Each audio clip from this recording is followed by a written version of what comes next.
vamos aos vídeos de hoje.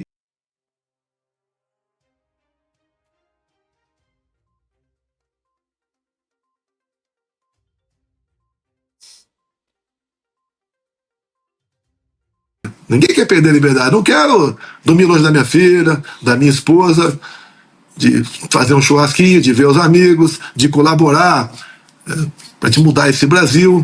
Agora, é um arbítrio sem tamanho que está sendo feito com os presos, que está sendo feito comigo.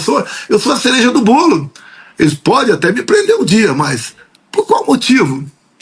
É comum falar, né? Bolsonaro na cadeia, de vez em quando tá todo manchado de jornal, tá aqui. Bolsonaro vai ser preso. Até ontem eu falei demais, né? Falei, ó, lá sobre prisão, até falei um palavrão, que depois eu vi que não podia ter falado aquilo, mas falei, desabafei. Caguei pra prisão o tempo todo. Vamos prender o Bolsonaro. Caguei pra prisão. Hoje eu exagerei falando que estava assim, uma possível prisão. Exagerei um pouco. São essas mesmas pessoas que se dizem patriotas, que dizem que estão salvando o Brasil. São as mesmas pessoas que preferem jogar futebol todo dia. Milei tem a maior crise política desde o início do mandato. Mas ele sofrerá impeachment? Tudo começou quando fez uma mega publicidade de uma criptomoeda na rede X. E imediatamente a criptomoeda Libra disparou, já que tinha a chancela do presidente. O problema é que pouco depois, um punhado de investidores venderam as Libras. Imagine que você tem uma dúzia de ovos e que essa dúzia vale R$10. O presidente da República recomenda às pessoas investirem em ovos e o preço dessa dúzia logo sobe para R$1.000. Daí você, que já tem ovos que valiam R$10, vende por R$1.000. Isto é, uns poucos ganharam muito dinheiro com isso. E 40 mil pessoas perderam muito, porque com essa maracutaia o preço da Libra derreteu. Milei depois apagou o tweet, não pediu desculpas. Disse que a Libra é um empreendimento privado e que não tinha a ver com isso. Perguntas ainda sem respostas. Milei sabia da operação, lucrou com ela, e o que vai acontecer com as pessoas que perderam aquele dinheiro?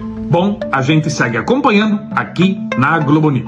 E nós voltamos ao Rio de Janeiro, imagens ao vivo para você do evento de comemoração dos 45 anos do Partido dos Trabalhadores. Já tivemos a fala de Gleisi Hoffmann por lá, presidente da legenda. Agora o destaque é o presidente Lula, já discursando nesse momento. A gente vê ali no palco a presença de várias autoridades. E já tivemos alguns recados, né, Isabel Mega, por parte do presidente Lula. O que você traz para a gente de destaque até aqui?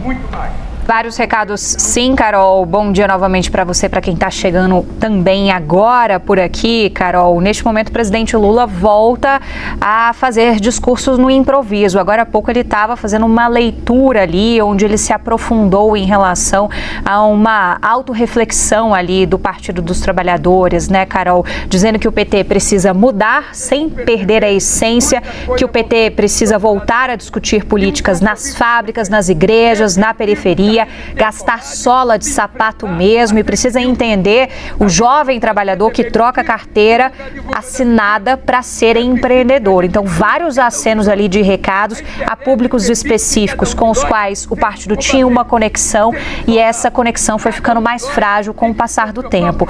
No início do discurso, Carol, um ponto ali de total improviso do presidente da República, ele começou falando bastante da situação de saúde dele. O presidente, ele recorrentemente gosta de contar a história de como foi a queda que ele sofreu no Palácio da Alvorada no ano passado, e disse que está mais vivo do que nunca, mais forte do que nunca, e quem quiser derrotar o PT, o governo, vai ter que ir para o lugar que eles sabem combater, que é nas ruas. Um discurso, portanto, de alto teor político ali, já considerando um cenário eleitoral de 2026, dizendo que eles não vieram de forma temporária, que vieram para mudar o Brasil. E aí, três personagens chamam bastante atenção nessa primeira fase de discurso de improviso do presidente da República. Primeiro, em relação a Gleisi Hoffmann, aquilo que a gente vinha falando aqui antes, Carol, se esperava de fato que Lula fizesse vários acenos a Gleisi Hoffmann, considerando que ela está finalizando a fase dela na presidência do PT, não tem interesse em continuar presidente do partido e deve se tornar ministra ali da Secretaria-Geral da Presidência da da República. Sem fazer referência imediata a essa possibilidade, Lula fez vários elogios, disse que Gleisi enfrentou diversas críticas lá no início, porque ela era alguém que só falaria para a bolha, mas disse que ela era o nome que falava para o PT e que eles precisavam isso, de ter um nome para dar força ao PT. E também, Carol, comentou que se não fosse ela, ele não sabe se eles teriam um homem que aguentaria a barra que Gleisi aguentou na presidência do PT. Falou bastante também sobre o papel de Camilo Santana, que é visto como uma possibilidade sucessora, ele que foi governador do Ceará, é ministro da Educação, dizendo que o papel de Camilo é deixar Haddad em segundo lugar, porque Haddad também foi ministro da Educação dos governos do PT. Agora, um ponto alto foi uma defesa que ele fez da primeira-dama Janja, que tem sido alvo de ataques, às vezes, dos próprios aliados do presidente da República. Disse o seguinte: a Janja agora é a bola da vez, para me atingir eles começam a atacar a Janja, e trouxe ali um pouco da representatividade da primeira-dama, dizendo que a Janja é necessária, que graças a Deus ele tem uma mulher com a qual conversa sobre política, então colocando um pouco de lado aquelas acusações de intromissão de Janja no governo, que são apontadas muito ali nas conversas de bastidores. Carol. Isso de mostrar o posicionamento de mais um parlamentar, agora líder da oposição na Câmara, que é o deputado Luciano Zucco, do PL do Rio Grande do Sul. São dois momentos do discurso desse deputado, inclusive o que para ele é o maior problema da investigação até agora, para ele. E a maior insanidade de todas, não tivemos acesso a tais delações. Apenas no dia de hoje foram retirados os sigilos das delações. Esse autoritarismo, esta ditadura constitucional que se instala sob o disfarce da legalidade, precisa ser parada.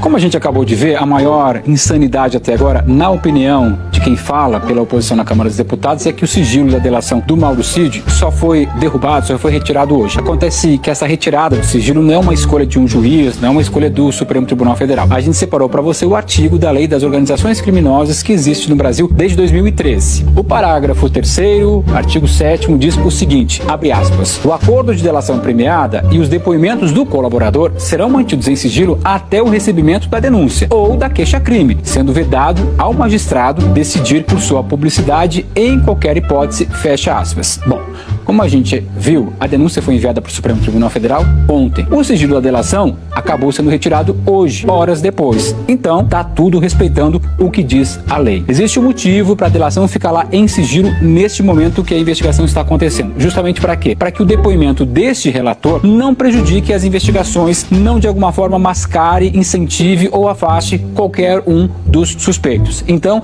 tá escrito lá, é uma determinação, é lei de organizações criminosas. Essa delação premiada tinha que ser mantida em sigilo até que a denúncia fosse apresentada. Aí você se pergunta, uai, mas na Lava Jato a gente viu isso acontecer. Via, porque não respeitava a lei.